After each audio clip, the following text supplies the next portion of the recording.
www.maurice-info.mu.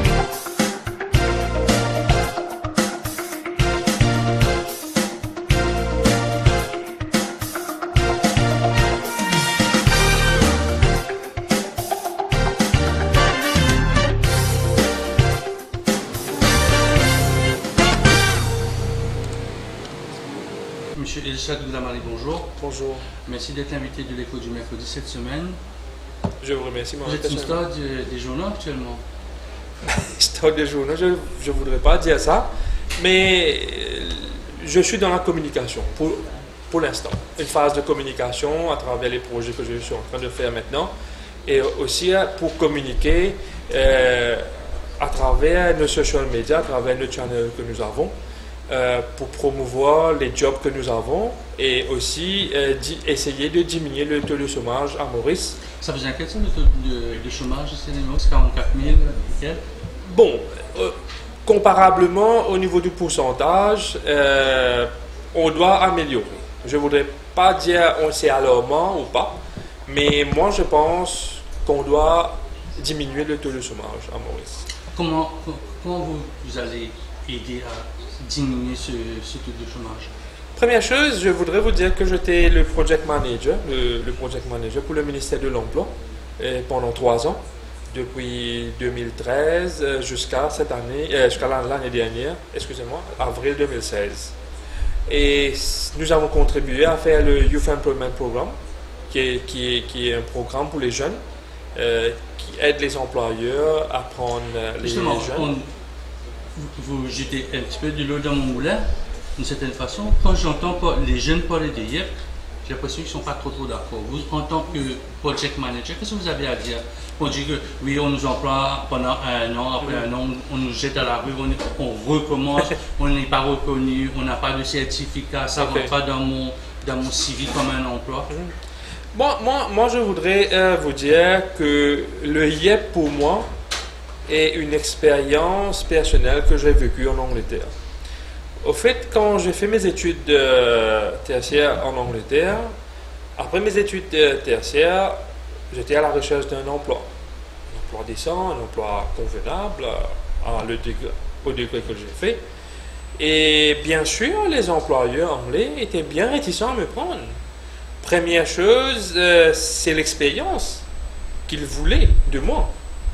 Ils voulaient que je vienne là-bas et je perds le jour J, le D1, le premier jour, ou dans un short duration of time. Mais comme vous savez déjà, les universités, on vous donne un cours vraiment théorique et il y a peu de choses pratiques. Mais il y a un laps de temps que nous devons comme si prendre pour nous adapter au mode du travail, à l'environnement, aux collègues et bien sûr au travail qu'on doit le faire, on doit apprendre. Mais l'employeur, lui ou elle, ne savent pas ça et ne veulent pas savoir. Ils veulent comme si nous prendre, nous payer, mais que nous opérons le premier jour, que nous savons tout, qui est totalement faux. Mais par le YEP, c'est une expérience vraiment enrichissante que les jeunes vont avoir, par l'expérience qu'ils vont avoir chez les employeurs. Parce que imaginez que dans 12 mois, on apprend beaucoup de choses. Le soft skills, la communication par exemple, le côté seriousness, sérieux du travail. On doit venir à 8h30 par exemple et terminer à telle ou telle heure. On doit s'apprendre à collaborer, teamwork. Et dans 12 mois, ils apprennent tout cela. Et aussi, avec le YEP, vous avez contact avec comme si les jeunes ont contact avec l'employeur. Et leur chance d'avoir un job permanent après les 12 mois est plus grand. Et plus, si on peut dire, ils augmentent leur chance d'avoir un job après ces 12 mois. Chez l'employeur qui sont en train de bosser pendant les 12 mois du YEP période, ou même après. C'est quelque chose qui est très enrichissant. Et l'année dernière, j'ai aussi lancé le Women Back to Work pour les femmes qui sont plus que 30 ans. j'ai lancé tous ces projets en collaboration avec les personnes, les personnes du fonction publique, du ministère de l'Emploi, bien sûr. Je n'ai pas fait ça tout seul. Mais je peux vous dire que ces deux programmes sont en train de faire bien. Mais on a besoin de la collaboration des employeurs et aussi des demandeurs d'emploi. OK? Parce que le gouvernement est en train d'investir de l'argent pour le GEP et le Back to Work programme. Même il y a un programme qui s'appelle Dual Training Programme, que on est en train de decrease the skills mismatch, diminuer le skills mismatch à Maurice, parce que les jeunes vont avoir de l'expérience dans le hands-on experience au boulot et aussi venir à l'université pour prendre la base théorique. Quand je vous écoute, là, M. Glanali, j'ai l'impression que votre expérience, c'est ça que vous avez fait to train, to Exactement, exactement. Au fait, l'année dernière, j'ai été sélectionné pour rencontrer le président Obama à travers le Mandela Washington Fellowship.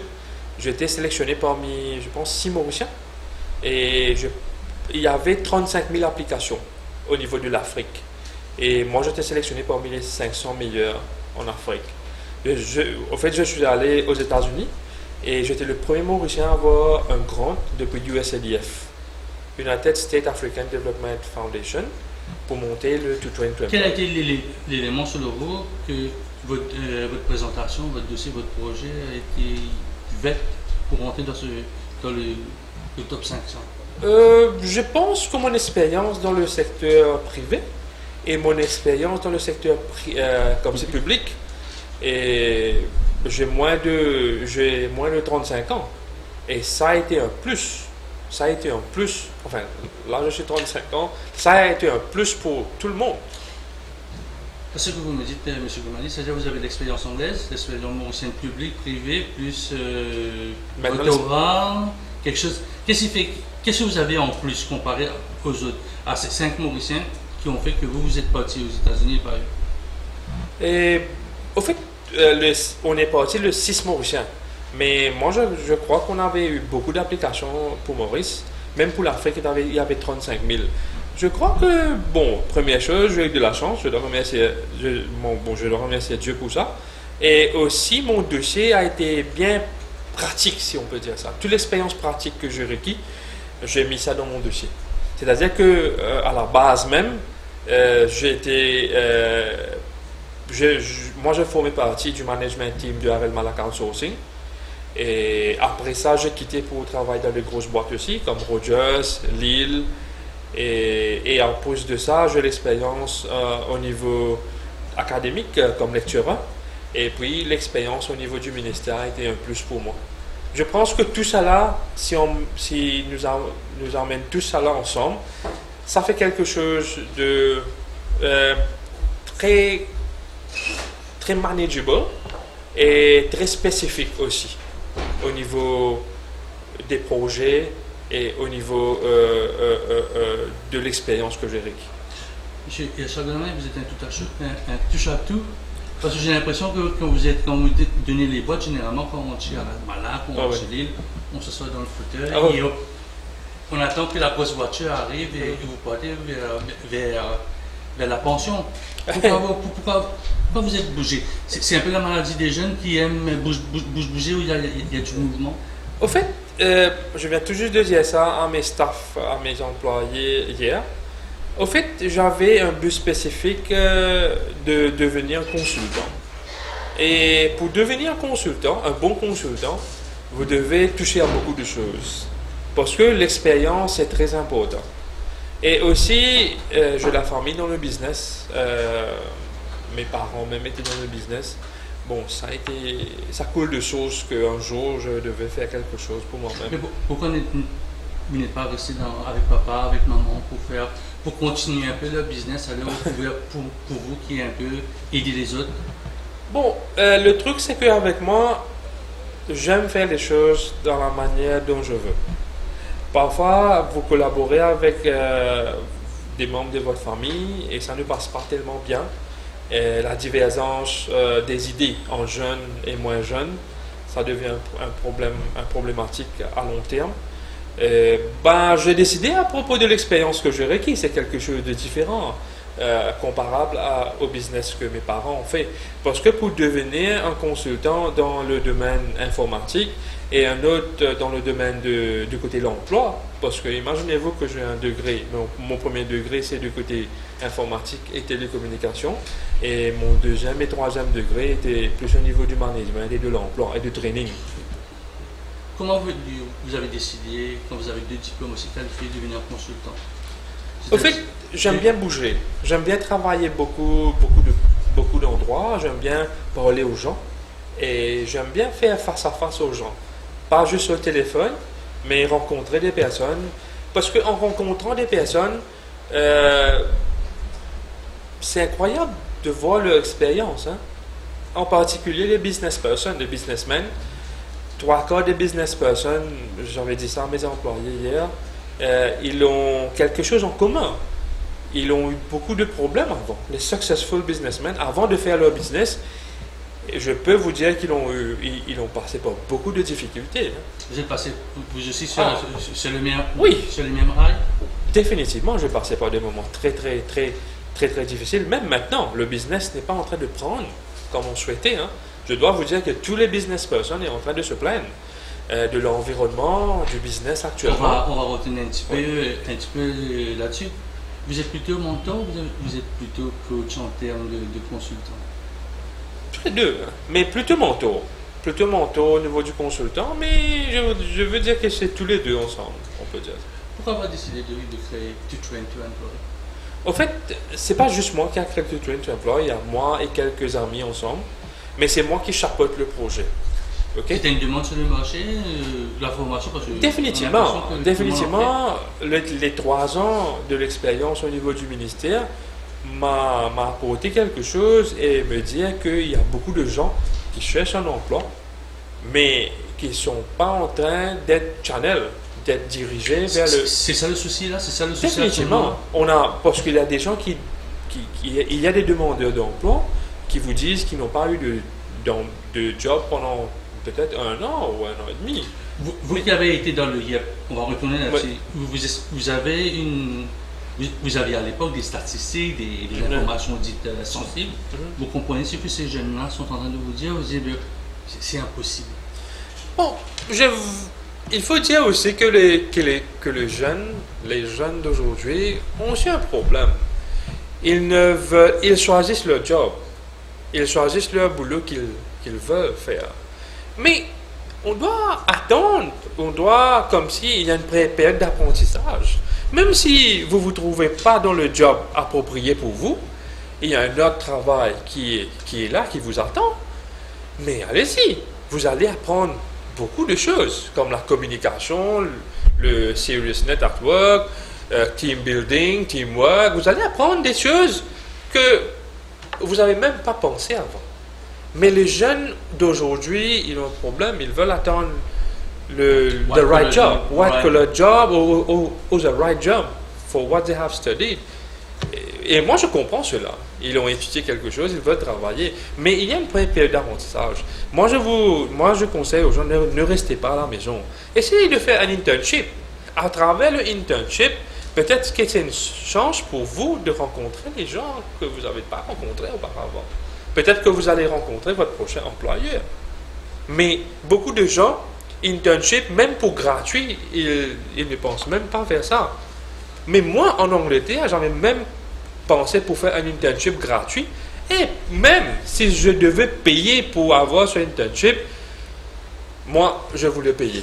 Qu'est-ce qui fait la différence selon vous entre ma génération, votre génération et cette génération que l'on parlait là? C'est-à-dire que le côté alimentaire, parce qu'on sait qu'il y a des personnes qui travaillent pour l'alimentaire, c'est-à-dire pour nourrir la famille, pour se nourrir lui-même. Qu'est-ce qui fait que cette génération a l'impression que le côté alimentaire, ils ne sont pas là parce que papa, maman sont toujours là, derrière eux? La génération est la génération Facebook, si on peut dire ça. Ils sont beaucoup sur le social media, mais ils ne font pas face à la réalité des choses. Et aussi, il y a aussi the generation gap entre les parents et les enfants. Parfois, les parents ne sont pas IT literate et qui sont mal informés à propos des scopes of studies, des career perspectives. Parfois, les parents sont mal conseillés. Moi, je voudrais dire que peut-être que dans ma génération, les parents vont plus être sensibles aux carrières prospectives avant d'envoyer leurs enfants étudier quelque chose. Par exemple, si un enfant étudie BSc Biology ou BSc Chemical, BSc Chemistry, mais pour avoir un job bien spécifique dans leur domaine concerné, c'est assez difficile. C'est à peu près dans les laboratoires, même comme professeur secondaire, mais c'est bien spécifique. Mais on a d'autres jobs qui sont en train de venir, même dans l'informatique, c'est un boom. Même les employeurs cherchent des bons candidats, bons candidats et bonnes candidates dans l'informatique, qui ont étudié l'informatique. Il y a un craze pour ça. Même il y a d'autres secteurs d'activité qui vont être un plus pour nous.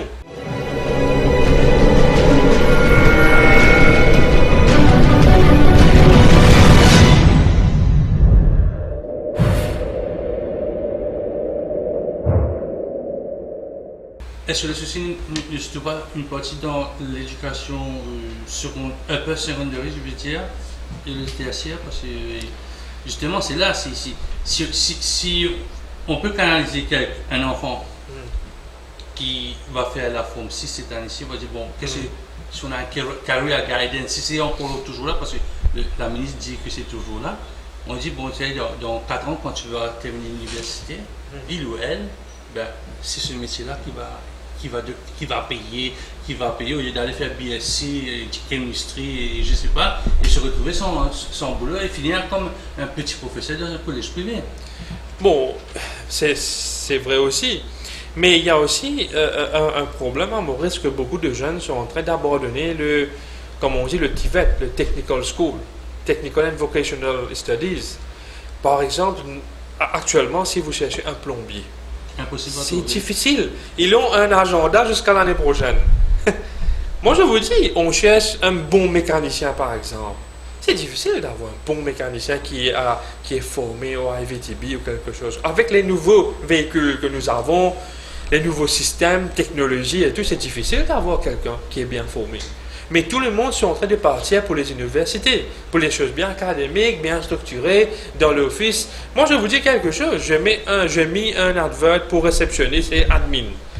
Pour un job, j'ai eu une centaine de personnes qui sont venues faire l'entretien.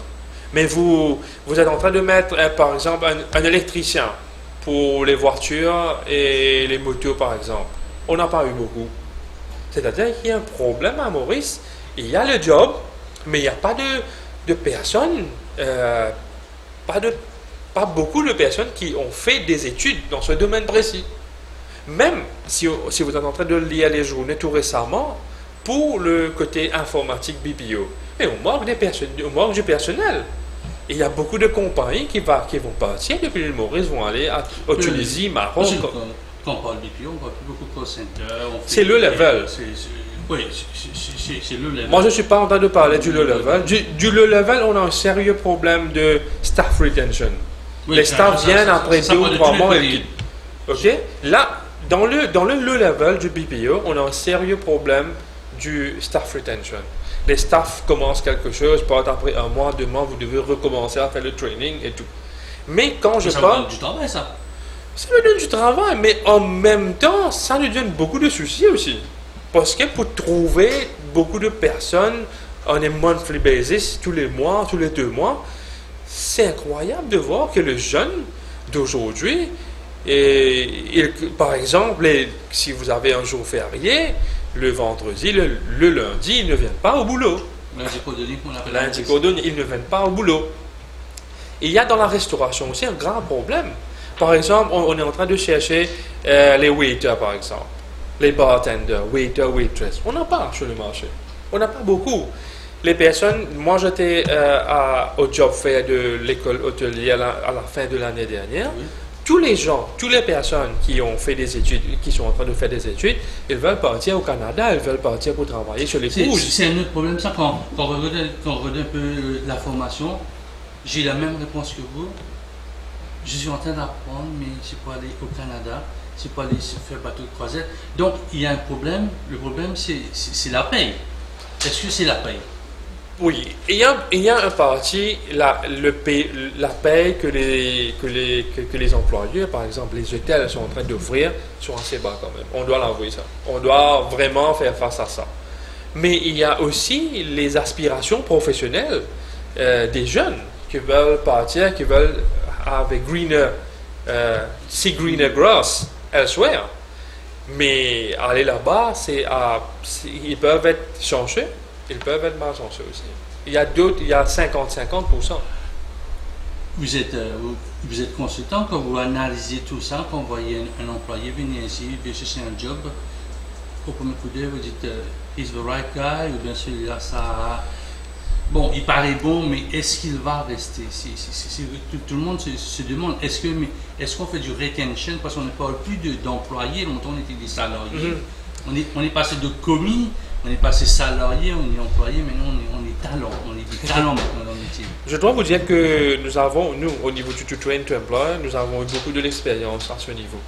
Il y a beaucoup de gens qui viennent aux entretiens, et ils vous disent mille et une choses. Ils vous disent qu'ils peuvent faire ceci, cela, mais comment vous allez savoir, c'est quand la personne va commencer à travailler.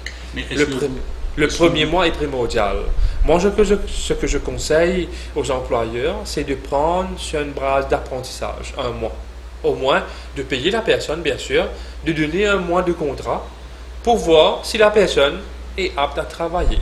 Non, ne pensez pas que si jamais l'employeur donne un contrat d'un mois, au bout de 15 jours, la personne ne se sent pas bien. Le temps d'adaptation, vous savez, vous êtes nouveau dans une compagnie, il y aura toujours le petit chef qui voudra faire le grand chef. Est-ce que ça ne va pas lui dire, bon, après 15 jours, bon monsieur, moi ça ne m'intéresse pas, je vais voir un petit peu à long terme. C'est parce qu'il pour une fois qu'on travail, il peut attraper le travail comme nos parents. Non, moi, c'est juste au niveau pour tester la personne. Parce que d'après notre Employment Right Act même, une personne est en probation pendant 3 mois ou même plus. Hein? C'est on probation. C'est-à-dire que si on signe un contrat un mois ou même pas signé, ou on va faire un contrat de temporary ou something like this, mais après 2 ou 3 mois, vous allez voir la personne. Même si ce n'est pas après un mois, mais après 2 ou 3 mois, vous allez toutefois réagir. On sait que le temps d'adaptation est de 3 mois. Un mois, ça va être un peu dur. Que ce sera un petit peu difficile pour quelqu'un qui n'a pas d'expérience, qui sort de l'école, qui est encore toujours dans la fiesta, des fiestas d'école. Il pense que le travail, ça s'arrête à 2h30. Oui. Et ça va être difficile pour lui. Non, un mois, vous allez voir. Hein, après un mois, vous allez voir les choses bien spécifiques à propos de la personne. Il y a toujours quelque chose qu'on doit améliorer. Within the month, 1 month, vous allez voir si la personne est apte à venir à l'heure, par exemple. On ne doit pas dire qu'après 2 mois, la personne va changer. Peut-être oui ou non. Mais après, dans la durée de 1 mois, vous allez savoir si la personne peut communiquer assez bien. Si vous êtes un bon employeur, vous allez tout de suite savoir si la personne a un potentiel pour grandir dans votre compagnie ou pas. Mais après ces 1 mois, bien sûr, on met sur le truc de permanent, par exemple. Mais là, on a le YEP pour 12 mois pour tester la personne. Et d'après le contrat de YEP, si vous n'êtes pas satisfait avec la personne, on doit donner à la personne 14 jours de préavis. Et ensuite de ça, la personne peut quitter la compagnie ou quelque chose comme ça. Sur une de votre bannière, j'ai vu Hire, Train and Retain. C'est votre moto? C'est votre moto dans votre vie ou bien c'est le moto de la compagnie, ça? De la compagnie plutôt. de la compagnie, c'est pas dans notre vie, malheureusement, mais dans la compagnie plutôt. C'est plutôt Hire, Train and Retain. Parce qu'on est en train de voir aussi au niveau du training, il y a un manque dans le côté training. Qu'est-ce qui manque dans le training? On manque le côté pratique. Bien sûr, moi-même, j'ai des staffs qui travaillent chez moi, mais dans le côté pratique, on peut avoir quelqu'un ou quelqu'une qui a un first class ou une université. Mais quand la personne commence à travailler, vous trouvez déjà des lacunes dans son travail parce qu'elle n'a pas de l'expérience. C'est la fameuse question d'attitude. Oh, d'attitude! Tous les employeurs sont en train de me dire, oui, vous savez, j'ai des cracks, mais au niveau de l'attitude, ils ne savent pas parler, ils ne savent pas gérer les émotions, ils ne savent pas recevoir un ordre, ils sont toujours sur Peut-être. Facebook alors que c'est quasiment Ouais. interdit. Peut-être, peut-être. Peut-être aussi c'est la faute de nos universités locaux. Par exemple, moi j'ai étudié en Angleterre, chaque semaine, c'est obligatoire de faire une présentation. De faire une présentation devant la classe, par exemple. J'aurais même fait une présentation sur l'île Maurice, sur les avenues des secteurs émergents de l'île Maurice. Mais est-ce que les universités à Maurice font ça? Est-ce qu'ils donnent la chance aux jeunes de faire une présentation chaque semaine pour voir comment ils communiquent, pour voir aussi comment ils peuvent faire une présentation devant leurs collègues? Ils peuvent répondre aux questions, par exemple. Et pour répondre des questions, vous devez faire des research work. Est-ce qu'ils ont fait des research work? Tout cela compte. Et vous allez voir que si un jeune qui est sorti de nos universités locaux n'ont pas de communication skills, c'est un peu la faute de tous les deux, du jeune et de l'université ou du training center aussi. C'est la faute de deux. C'est un secteur d'activité aussi. Vous souhaitez rentrer dedans apparemment, le soft skills, On est déjà dedans. Vous êtes On est déjà dedans. Même la semaine prochaine, on va lancer un Employability Skills Course pour les jeunes. Nous avons mis un prix réglementaire pour ça. On a mis 1000 roupies par personne. Qu'est-ce qu'ils vont apprendre? Pour 1000 roupies, qu'est-ce qu'ils auront? Comment communiquer à votre employeur? Comment agir durant l'entretien? Qu'est-ce que vous devez? Parce que là même, on a des jeunes qui sont venus à l'entretien en jeans, en même plus pire que jeans, en sporty boots, hein? Oui. Les chaussures sport, les tracksuits, même pas cravaté, rien, et qui n'a même pas fait de background work sur le travail concerné ou sur la compagnie concernée. Comment faire un CV? Et aussi, c'est que très important, les common questions que les employeurs vous demandent. Par exemple, où vous allez vous trouver dans 5 ans dans la compagnie, par exemple. Il y a beaucoup de jeunes qui disent même, je pense devenir CEO. Mais si le CEO est en train de s'asseoir là, qu'est-ce que le CEO va penser? Ce gars-là va venir prendre ma place après. Mais vous posez une question piège. Mais, il a mais, ses ordres. mais 3 quarts des employeurs posent les mêmes questions, des questions assez basiques. Pourquoi vous êtes employé dans la compagnie? Pourquoi on doit vous prendre, par exemple? Quels sont vos atouts? Quels sont vos strengths, par exemple? Quelle est votre weakness? Et qu'est-ce que vous avez fait de bien? Ou pourquoi vous avez un gap dans votre CV, par exemple? Vous avez 1 an, vous n'avez rien mis sur votre CV. Qu'est-ce que vous avez fait durant cette période? Et ça, les universités ne vont pas vous montrer. Et ça, c'est l'expérience que nous avons requis. Nous allons montrer cela. OK? Les questions, les réponses typiques que vous devez répondre aux questions typiques. Mais si vous posez une question typique, on vous donne une réponse typique. L'employeur aussi sait que ça va être typique. Pas C'est du nécessairement. marché à avaler, Pas comme on nécessairement. dit. Ça dépend. Parce que dans un board d'interviewers, on a plusieurs personnes. Je ne pense pas qu'on aurait juste une seule personne. On aurait peut-être 3 ou 4 personnes. C'est plus valable de donner une réponse qui est valable que de donner une réponse qui n'est pas valable. Est-ce que vous allez montrer que je vois votre main bouger, Oui. vous êtes très volubile, vous maîtrisez le body language? Ça aussi, c'est important dans une interview. Au fait, Est-ce que vous allez montrer ça? Parce que je peux répondre les meilleures questions, Oui. mais je suis toujours les poids fragile. Vous avez tout à fait. J'ai l'attention, tandis que... Vous avez raison. Nous allons faire des typical exercises, typical face-to-face interview. Nous allons comme si vous mettre dans un environnement réel. OK? Ce sera un interview board que nous allons vous mettre dessus. Nous allons même vous donner quelque chose pour promouvoir. Par exemple, si on doit prendre une personne pour le sales and marketing. Normalement, les entrepreneurs, les employeurs plutôt, ils vous donnent quelque chose et vous disent de vendre cette chose. Et moi, j'ai déjà fait ça avec des staffs. Ils ont fait l'application pour devenir un salesperson ou un marketing person. Ils ne peuvent même pas vendre quelque chose.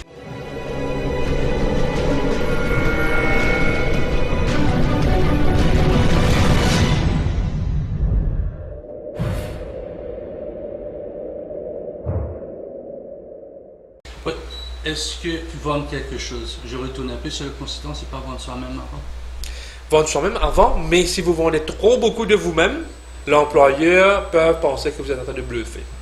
Alors, moi, je pense qu'il faut rester un peu humble, dans la limite des choses. Pas trop humble aussi, mais vous devez dire ce que vous avez fait, mais pas trop exposer trop beaucoup aussi. Ok, vous devez rester dans l'humilité que ce que vous avez fait, bien sûr. Le grooming aussi est important, la façon de s'habiller. Pour les conduits, les filles, il ne faut pas mettre des décolletés comme Bien sûr, bien des sûr. choses comme ça. Bien sûr, on va passer dessus. Sur le grooming, sur le dressing code, qu'est-ce que vous devez... Combien de minutes vous devez venir en avance pour l'entretien? Vous ne devez pas venir en retard. La fois dernière, j'ai eu une personne qui est venue 1 heure de temps en retard. Mais c'est de mauvais augure pour lui ou pour elle. Ok? Mais comment s'adapter aux questions aussi? Vous devez savoir, comme si vous devez regarder le board of interviewers, votre audience, et formuler des réponses à travers de vos analyses, qui doit être vraiment, vraiment rapide. Dans vos mock interviews, là, vous avez le bon et le méchant aussi? Bien sûr, on va avoir les bons et les méchants. 3 quarts du temps, moi je joue le méchant. Pourquoi vous aimez c'est ça, c'est l'expérience? Non, j'aime bien comme si voir comment les gens réagissent aux personnes qui sont bien vraiment méchantes. Parce que moi, dans le business, c'est méchant.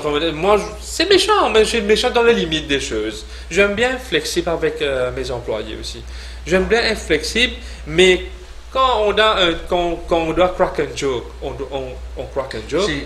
Mais qu'on a des soucis pour nos clients qui ne sont pas satisfaits, là, je deviens un peu plus exigeant avec mes employés.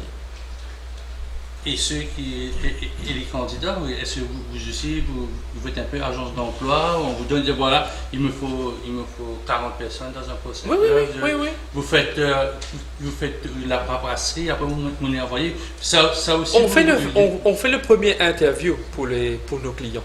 On fait définitivement, on ramasse tous les CV, toutes les applications et on fait un premier interview pour nos clients. Bien sûr, parce que le client n'a pas beaucoup de temps et pour cela, c'est à cause de ça que nous sommes là. Time consuming, ça est très time consuming. Hein. Je peux vous dire, moi, nous faisons le premier entretien pour nos clients et nous faisons le streamline de CVs for the client.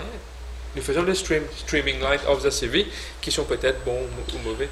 Bon, il se peut qu'un jeune vienne, il a postulé pour X poste, mais vous voyez plus canaliser vers Y poste.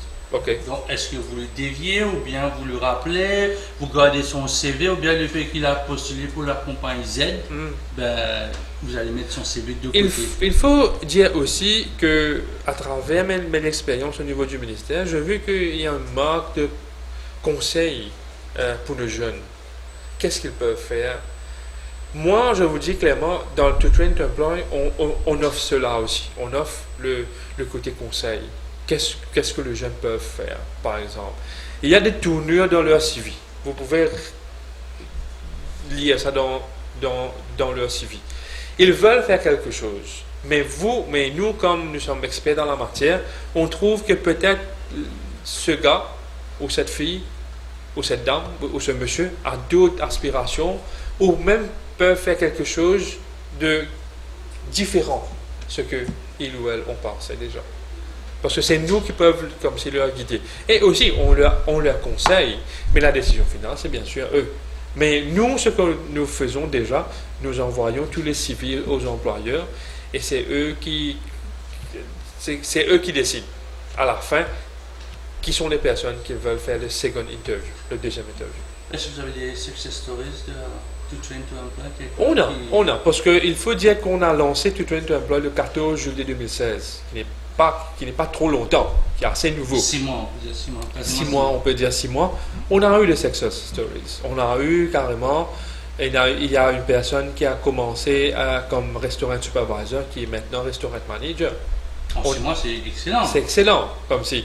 On a même au conseil aux employeurs qui sont les gens qu'on peut comme si le upgrade, leur donner une petite promotion. Ça aussi, on passe dessus. Mais aussi, il faut dire que nous faisons le HR outsourcing aussi. Hein. C'est-à-dire qu'à part du recrutement et des training, on fait aussi le HR outsourcing, qui est quelque chose de très nouveau à Maurice. C'est-à-dire que si les compagnies n'ont pas de HR managers, HR staff, On fait tout cela, on fait les contrats. C'est nouveau, c'est un nouveau prénom. C'est un nouveau créneau assez récent, 2 ou 3 ans de cela, que ça a vraiment commencé à Maurice. Mais on fait les contrats pour eux, on draft les contrats à travers, bien sûr, on suit le Employment Right Act et tous les AO, les Remuneration Order. Et bien sûr, s'il y a des grievances, on fait les grievances pour les employeurs. S'il y a des personnels qui n'ont pas suivi les rules and regulations, on passe au warning. On fait beaucoup de choses. On fait beaucoup de choses à travers pour le côté HR. C'est un créneau que vous avez inventé, ça, ou bien c'était Non, déjà là, ou bien c'est incroyable, mais vrai, quand on a commencé To Train to Employ, on avait pensé juste pour le recrutement et du training. On a eu quelques demandes et ça a passé assez bien. Et là, je lance un petit appel aux petites et moyennes entreprises de venir vers nous. S'ils n'ont pas de HR, on peut leur conseiller, bien sûr, gratuitement, quelles sont les choses qu'ils peuvent faire du côté HR, comment ils peuvent bénéficier des schemes du gouvernement. Et c'est un peu ça. Et les conseils en général pour ces entrepreneurs, tout à l'heure vous étiez en train de dire que le business ne va pas, c'est un peu dans la bouche de tout le monde, je veux dire. Pour le moment, il y a quelque chose qui ne marche pas tellement bien. Pour le moment, j'espère que le gouvernement va faire quelque chose de bien cette année. Mais je crois que tous les business persons, tous les directeurs des compagnies, 3/4, ils ont dit que le business n'a pas trop bien marché. Mais dans la fin de l'année, ça date 2016, les commerçants, je pense, ils ont bien travaillé, même de la restauration. Ça, c'est leur période où ils font de l'argent. Mais pensez-y, ils n'ont pas travaillé beaucoup pendant plusieurs mois. Et je pense qu'on a besoin des autres incentives. Ça ne devient pas difficile étant donné qu'on me dit que le business ne marche pas. S'il n'y a pas de business, il n'y a pas de profit. S'il n'y a pas de profit, il n'y a pas de création d'emploi aussi. Donc ça ne va pas vous venir un peu, vous mettez un peu du plomb dans l'aile, qu'on appelle? Un peu. Mais les employeurs doivent tout le temps avoir besoin du HR, des staffs, du ressources humaines. Ils ne peuvent pas travailler tout seuls. Mais moi, je ne veux pas dire qu'il n'y a pas beaucoup de profit, mais peut-être qu'ils l'ont sous-estimé. Ils ont dit que peut-être 2016, ils vont faire X ou X millions de roupies de profit. Ils n'ont pas fait. Peut-être qu'il y a une expectation en termes de business. Parce que moi, je vous dis carrément, pour le moment, le business est vraiment lent à Maurice. Il y a beaucoup d'entrepreneurs qui sont vraiment découragés. Ils ont même commencé à faire des applications, même pour commencer à chercher du boulot. Moi, j'ai vu quelques-uns de mes amis comme ça. Mais je peux vous dire... Ça vous inquiète, ça? Vous qui avez un boulot, vous êtes devenu entrepreneur, quand vous voyez les autres faire le contraire? C'est un peu inquiétant. Moi, je vous dis honnêtement, c'est un peu inquiétant, mais je crois en Dieu et je crois qu'il y a des solutions qui vont venir, sûrement.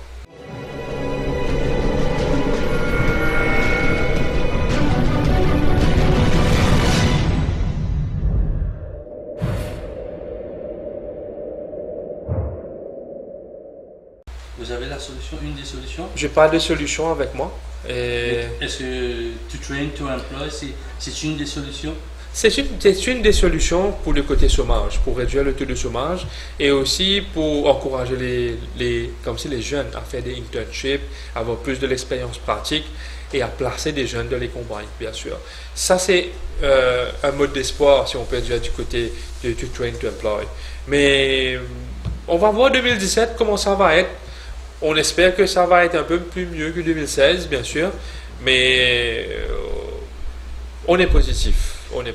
Dernière question, Yachad Gomali, il y a dans quelques semaines, vous aurez 12 000 à 13 000 nouveaux employés. Peut-être certains vont aller vers l'université, d'autres vont aller chercher leur premier boulot. Sinon, peut-être dans leur vie, ils ont fait un petit boulot, ils ont travaillé dans supermarché. Oui.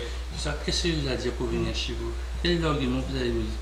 Vous allez dire à ces enfants, venez chez nous, you're going to be hired, you're going to be trained, and we promise you might be retained. Moi je dis carrément, moi je promets rien, mais moi ce que je peux dire, on va faire de notre mieux pour vous. Comme si les personnes qui n'ont pas un boulot, venez chez nous, on a un bureau ici, venez chez nous, on va vous conseiller où vous pouvez comme si taper la porte de qui ou de quelle compagnie. on va vous mettre en contact avec les personnes concernées et on va vous aider au maximum de faire, par exemple, pour commencer, de faire un propre CV pour vous. Parce qu'il y a beaucoup de gens qui n'ont même pas de CV, qui n'ont même pas fait un CV dans leur vie. Un CV, c'est très important. On va même faire un covering letter pour vous. Bien sûr, on va essayer de faire de notre mieux. Est-ce que c'est plus facile il est un peu comme la pâte à modeler, un peu plus malléable quand il sort du collège, que vous avez un gradué, qui a déjà vraiment, il est focus dans ce qu'il lit, dans quelque chose comme ça. On a eu un exemple bien concret chez nous. Il y a un gradué qui est venu et qui nous a dit, bon, moi 15 000 euros, moi pas de travail, moi. Pourtant, il vient de terminer ses études. Je pense qu'il a terminé ses études en Inde. Et ils nous ont dit carrément, moi, je n'ai pas envie de travailler pour 15 000 euros, je travaille pour beaucoup plus.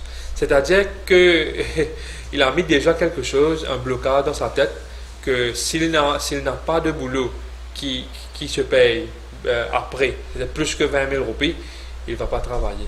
Mais nous, on est là pour vous conseiller aussi. Conseiller aux jeunes, et pas juste les jeunes, aux femmes aussi. Et n'importe quelle personne, n'importe quel âge, on peut comme si trouver quelque chose pour vous. On va essayer de faire de notre mieux pour trouver soit un placement, soit du côté internship pour les jeunes, soit un job permanent pour les moins jeunes, soit un job part-time pour les personnes plus âgées.